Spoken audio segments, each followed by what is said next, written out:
Hello everyone, welcome back to our channel How to Tutorials. In today's video, we're going to see one of the best camera settings for your iPhone. So there are quite some settings that you can do in order to make your camera quality better. So let's dive right into it. So the first thing to do is simply go to your settings. And on your settings, you'll have to now scroll down and tap on camera. Now we're on the settings of your camera, and in here you can see record video, tap on it. And currently you can see we're on the 1080p HD at 30 FPS. You'll have to tap on 4K at 30 FPS in order to get the best video quality out of your iPhone camera.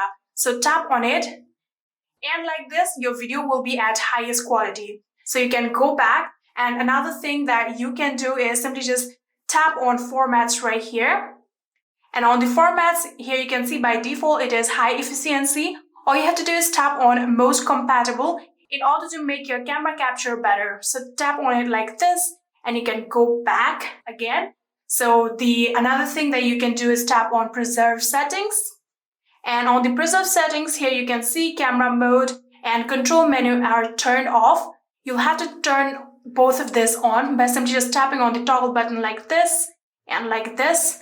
Now your camera mode and control menu are turned on. So now we're going to go to our camera. So simply just launch your camera, and in here you can see this arrow right here. You can tap on it, and in here you can see a number 43. You have to tap on it like this and make it 16:9.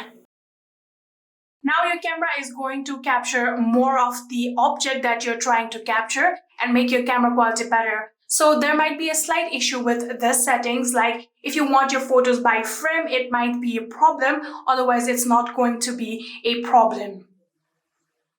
And yeah, these were some ways in order to make your iPhone camera quality better. I hope this video was helpful to you guys. If it was, please do not forget to hit that subscribe button and like our video. Thank you so much for watching. See you in the next.